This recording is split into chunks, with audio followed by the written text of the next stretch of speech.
in on Japanese-held positions on New Guinea, second largest island in the world, Australian jungle fighters struggle through some of the world's worst combat terrain. Fording streams and climbing trails up the sheer sides of mountain ridges, they haul every ounce of their supplies by manpower alone.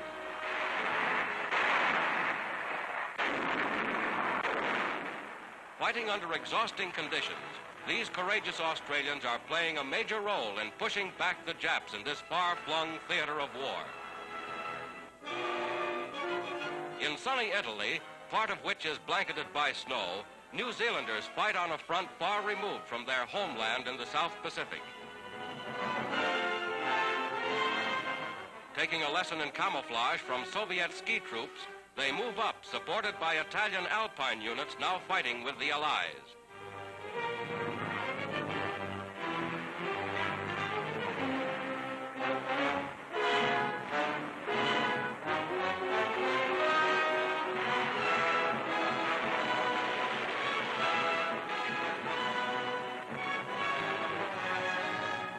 South of Rome, the beach at Anzio looks peaceful enough here. But actually, this is the scene of some of the bitterest fighting of the war.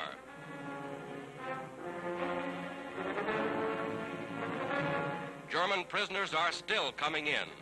Here, the Nazis lost 24,000 troops, killed, wounded, and captured. Some are from the famous Hermann Goering division, poured into the lines to try and stem the fierce attacks of the Allies.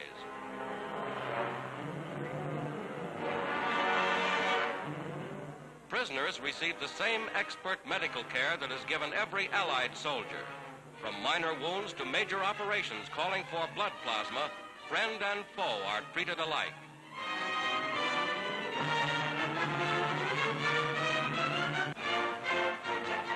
American Army nurses are right at the front to care for the wounded.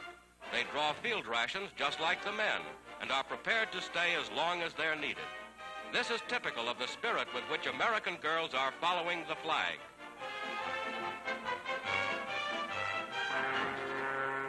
Constantly under fire, the Beachhead is attacked by a lone Nazi plane, and the pilot is shot down in flames.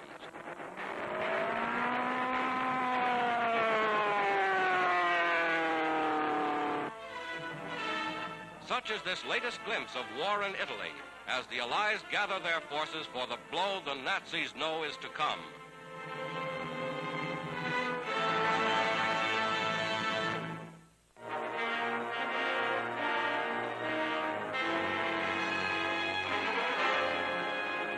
Flying over snow-covered mountains on America's east coast, planes simulate the search for a lost pilot. By radio, contact is made with the rescue party on the ground. From the air, a doctor parachutes to Earth with emergency medicines and supplies. A dog team sets out to meet the lost airman. Supposedly hurt but on his feet, he has made snowshoes from twigs. Now they've found him, and life-giving blood plasma is administered. The doctor holds the precious bottle against his body to keep it from freezing.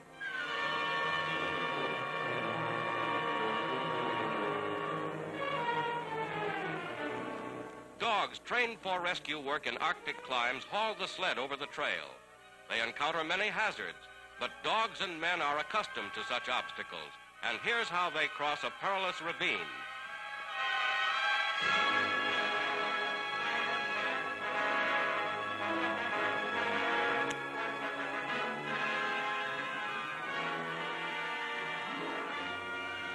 Last comes the wounded pilot. Now safe and sound, he's on his way to the base.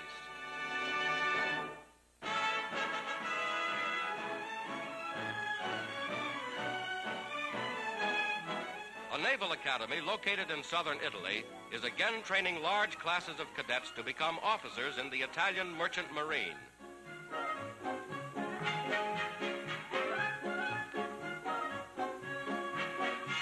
Aboard training ships anchored before the academy, the cadets learn seamanship in one of the real old-timers. Hand over hand, they scale the rigging like veteran salts. Here is one of the ways in which young Italy is being equipped to man the ships of the future.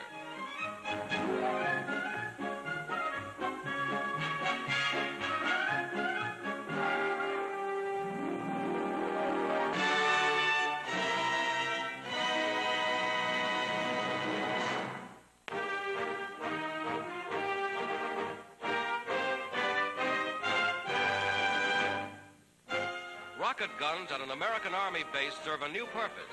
They're loaded with rocket targets to be fired aloft to test the speed and accuracy of anti-aircraft guns.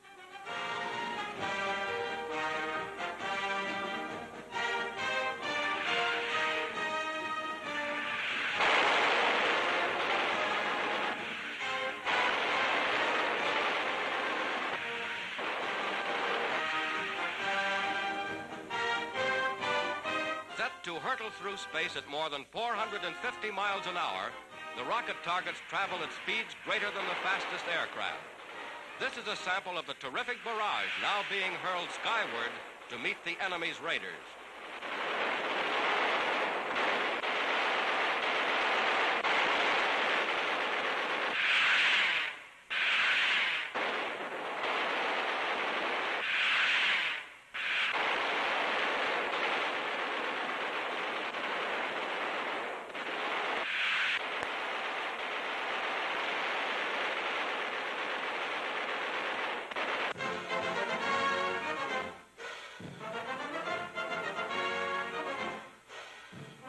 British and American sailors on leave at a North Atlantic base enjoy winter sports with a tug of war. Healthy, friendly rivalry between the fighting men of two great allied nations.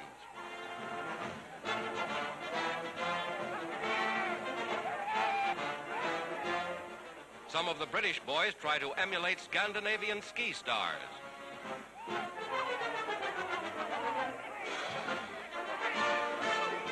Snowshoes or skis, a few days ashore is a welcome change for men who sail the seven seas.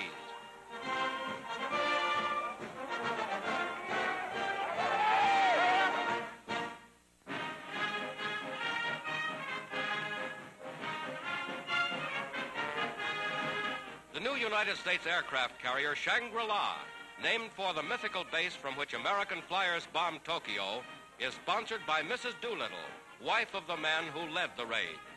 2 years ago, President Roosevelt decorated Major Doolittle, now a Major General, for his daring feat.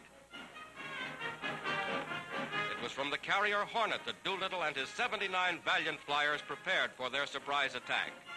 President Roosevelt called the Hornet Shangri-La when asked to reveal the base from which the huge B-25 bombers took off.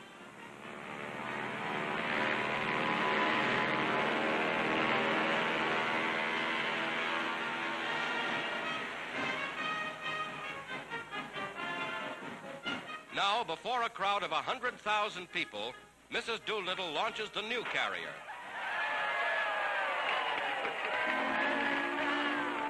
And a real 27,000-ton Shangri-La goes to join the great fleets of United Nations warships.